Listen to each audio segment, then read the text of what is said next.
तो last episode के and पे हमने देखा था कि फैसिलिटी मास्टर जो होती है वो अपने प्रेशर को रिलीज कर रहे होते हैं। वो किलिंग इंटेंट होता है जो कि ना चाहे वहां पर रिलीज हो रहा था, क्योंकि उनकी एक नौकरानी मरी थी 2 साल पहले। उनकी एक नौकरानी मरी थी और उसकी वजह से यहाँ पर किसी दूसरे डेमिगॉड को यहाँ पर सजाए मौत दे दी गई, लेकिन उसे पता है कि असली कातिल कोई और है। तो हमारा हाजिन जो होता है वो वहां पर सोच रहा होता है कि यहाँ पर मसला काफी ज्यादा सीरियस है, मैं इसे फिलहाल के लिए नहीं बता सकता। तो हाजिन उसे कहता है कि मुझे यहाँ पर बताओ कि तुम्हारे पास यहाँ पर कोई इन्फॉर्मेशन है, मैं विक्टिम के बारे में सारी इन्फॉर्मेशन लेना चाहता हूँ। तो वो उसे 5 स्क्रॉल्स देती है और कहती है कि विक्टिम के बारे में ये सारी इन्फॉर्मेशन है जो मैं तुम्हें दे रही हूँ। तुम्हारा हाजिन वो लेकर वहां पर से निकल जाता है, जबकि फैसिलिटी मास्टर वहां पर सोच रही होती है मुझे लगता है कि बहुत ही जल्दी यहाँ पर रियल कल्प्रेट की आइडेंटिटी मेरे सामने आने वाली है। अब जबकि यहाँ पर थर्ड यंग मास्टर बीच में आ चुका है और यहाँ पर मास्टर गू से मदद ले रहे हैं, तो फिर मुझे लगता है कि बहुत ही जल्दी ये लोग यहाँ पर इस केस को हल कर लेंगे। मुझे लगता है कि यहाँ पर बहुत ही जल्दी उस लड़की को इंसाफ मिलने वाला है। मुझे लगता है कि वो जो भी बंदा है जिसने यहाँ पर हमारी नौकरानी को मारा था वो काफी ज्यादा पावरफुल है। इसी वजह से मास्टर गू खुद यहाँ पर कुछ भी नहीं कर पाए, वो उस लड़की को इंसाफ नहीं दिला पाए। इसी वजह से वो यहाँ पर थर्ड यंग मास्टर की मदद ले रहे हैं।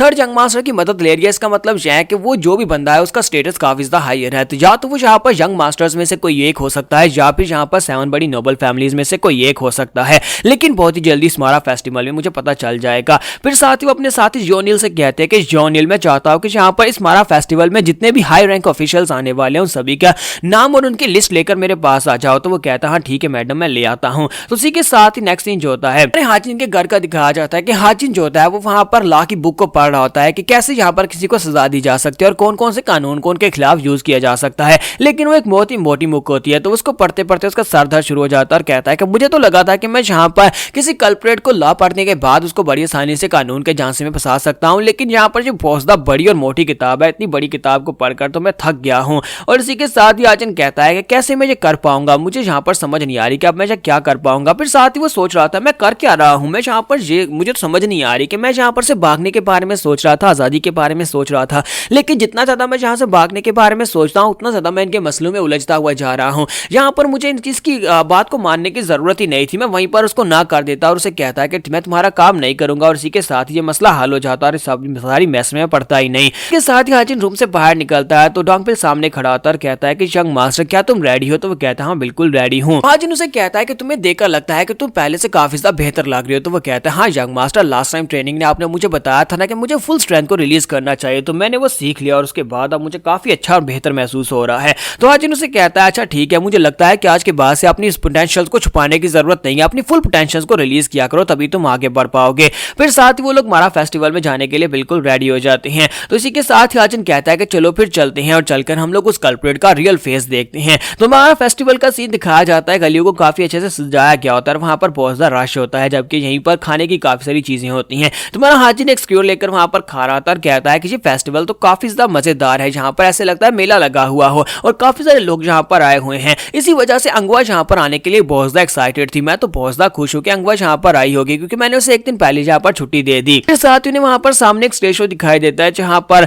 एक ट्रैवलिंग थिएटर चल रहा होता है, तो वहां पर स्टोरी देख रही होती है। तुम्हारा हाजिन भी वहीं पर जाकर खड़ा जाता है और कहता है कि स्टोरी काफी ज्यादा अच्छी है, मैं भी स्टोरी को देख चुका हूं। फिर साथ ही वहां पर कैप्टन होंगरियोंग दिखाई देती है। हाजिन उसकी तरफ आगे बढ़ता और कहता है कि कैप्टन होंगरियोंग तुम जहां पर क्या कर रही हो, क्या तुम जहां पर ये ड्रामा देख रही हो? लेकिन जैसे वहां पर उसके करीब पहुंचता तो वो उसकी बात ना सुनती है, उसे इग्नोर कर रही हो क्योंकि वो बेचारी वहां पर ड्रामा देख देख कर रो रही होती है। तो हाजिन उसके करीब जाता है और उसे कहता है देखो तो जरा यहाँ पर हमारी टफ कैप्टन की ये वाली साइड भी है, आज से पहले हमने कभी तुम्हें यहाँ पर रोते हुए नहीं देखा। और बेचारी काफी शर्मिंदा हो जाती है और कहती है तुम लोग यहाँ पर क्या कर रहे हो, प्लीज यहाँ पर से चले जाओ और मुझे रोता हुआ मत देखना। तो हाजिन कहता है अच्छा अच्छा ठीक है ठीक है। फिर साथ ही वो दोनों वहां पर से साइड के ऊपर चले जाते हैं और यहीं पर दिखाते हैं कि डीमन स्वॉर्ड फैमिली के लोग वहां पर पहुंच जाते हैं। तो हाजिन कहता है ये लोग यहाँ पर आ ही गए और इसी के साथ ही डीमन स्वॉर्ड फैमिली जब वहां पर आती है तो सभी लोग साइड के ऊपर खड़े हो जाते हैं। डीमन स्वॉर्ड फैमिली का पैट्रियार्च होता है अपने घोड़े के ऊपर बैठा होता है और साथ ही इनकी फैमिली के बारे में बताया जाता है कि 7 बड़ी फैमिलीज में से ये फैमिली जो है बहुत ज्यादा पावरफुल फैमिली है। इसी वजह से इनके जो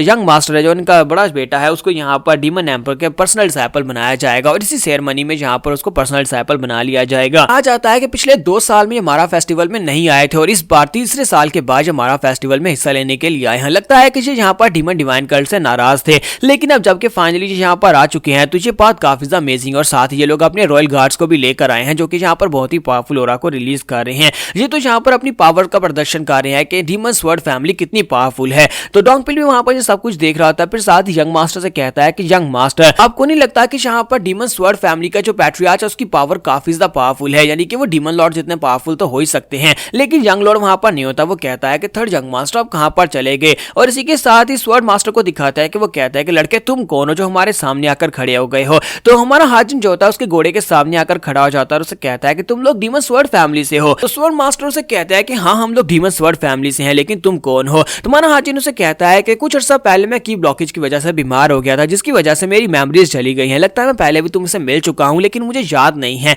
लेकिन मुझे दोबारा तुमसे मिलकर काफी ज्यादा खुशी हुई। लेकिन इसी के साथ ही स्वॉर्ड मास्टर से कहते हैं कि मैं तुम्हें नहीं जानता और मुझे लगता है कि तुम्हें यहाँ पर इस बारे में नहीं पता कि ये हमारे लिए कितनी बड़ी डिसरिस्पेक्ट की बात है कि तुम जहाँ पर सड़क के बीचों बीच आकर हमें रोकर हमसे बात कर रहे हो। तुम्हारा हाजिन उसे कहता है कि इसमें डिसरिस्पेक्ट कहाँ से आ गई, मुझे लगता है कि यहाँ पर इसमें कोई भी डिसरिस्पेक्ट नहीं है। स्वॉर्ड मास्टर से कहता है कि लड़के तुम्हारा मुंह तो कुछ ज्यादा ही चलता है। तो हाजिन कहता है कि ये क्या, मैंने जहाँ पर तुमसे एक सवाल पूछा है कि मैंने जहाँ पर किस तरह से तुम्हारी डिसरिस्पेक्ट कर दी और आगे से तुम मुझे यहाँ पर बातें सुना रहे हो कि मेरा मुंह ज्यादा चलता है। मुझे लगता है कि तुम्हारे जैसे बंदे यानी कि तुम्हारे हाई स्टेटस के बंदे का एटीट्यूड ऐसा बिल्कुल भी नहीं होना चाहिए। जरा अपना स्टेटस देखो, जरा अपनी उम्र देखो, अपनी उम्र का लिहाज करते हुए यहाँ पर तमीज से बात करो। ये बात सुनने के बाद मास्टर बहुत ज्यादा गुस्सा हो जाते हैं और साथ उनके गार्ड्स भी वहां पर बहुत ही पावरफुल किलिंग इंटेंट को रिलीज करते हैं। वो सभी लोग यहाँ पर गुस्सा आ रहे होते हैं क्योंकि यहाँ पर हमारा हाजिन जो है वो दिन दहाड़े सभी लोगों के सामने जहाँ पर उनकी स्वॉर्ड फैमिली के मास्टर को बुड्ढा खूसट कह रहा है, तो ये सभी लोग तो गुस्सा होंगे ही। तुम्हारा हाजिन वहां पर सोच रहा था कि देखो तो जरा यहाँ पर सभी लोग अपने किलिंग इंटेंट को रिलीज कर रहे हैं,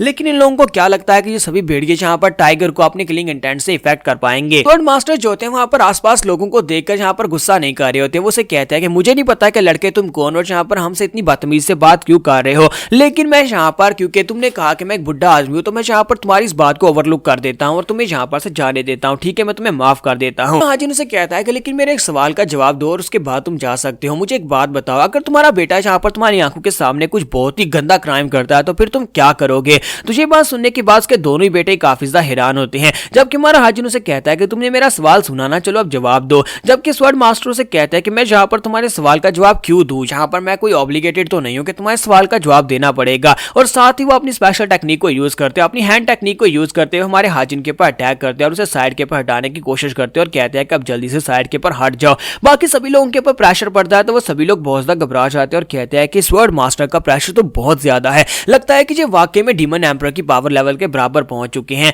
जबकि हमारे हाजिन को बिल्कुल भी इफेक्ट नहीं होता। हाजिन कहता है कि तुम यहाँ पर मुझे अपनी मार्शल आर्ट्स की टेक्निक्स क्यों दिखा रहे हो, तुम्हें क्या लगता है कि यहाँ पर अपनी हैंड टेक्निक दिखाना ये मेरे सवाल का जवाब है, मैंने जो सवाल पूछा है बस उसका जवाब दो। इस बात से स्वॉर्ड मास्टर भी काफी हैरान होते हैं और कहते हैं कि ये क्या, मेरी हैंड टेक्निक इतनी भी कमजोर नहीं है, बाकी के सभी लोग इससे इफेक्टेड हुए हैं तो ये लड़का इससे इफेक्टेड क्यों नहीं हुआ। तुम्हारा हाजिन उसे कहता है कि अब जबकि तुमने शुरुआत कर दी है तो फिर ठीक है, मुझे भी यहाँ पर कुछ दिखाना पड़ेगा ना बदले में। और इसी के साथ ही वो अपना पाँव उठाता है तो स्वॉर्ड मास्टर कहते हैं कहीं ये लड़का पागल तो नहीं हो गया क्या, जो यहाँ पर स्वॉर्ड मास्टर यानी कि स्वॉर्ड फैमिली के पैट्रियार्च के सामने अपनी मार्शल आर्ट शो करवाने वाला है। तो हाजिन उसी के साथ ही ग्राउंड के ऊपर पाँव मारता है, नीचे का ग्राउंड टूट जाता है और जबरदस्त धमाका होता है क्योंकि वहां पर एनर्जी सर्ज निकलती है। और स्वॉर्ड मास्टर भी इस बात से काफी हैरान हो जाते हैं और कहते हैं कि इस लड़के के पास इतनी इमेंस पावर आई कहां से है, आज ये यंग लड़का है कौन। इसी के साथ ही हम लोग एपिसोड 53 का एंड करेंगे और नेक्स्ट एपिसोड में देखेंगे कि इस कन्वर्सेशन का एंड क्या होने वाला है। क्या हमारा हाजिन जहां पर किसी प्लान के से यहीं पर इसके बेटे को पकड़वा लेगा, यहीं पर उसके बेटे को जेल में भिजवा देगा, या फिर यहाँ पर कोई और प्लान है।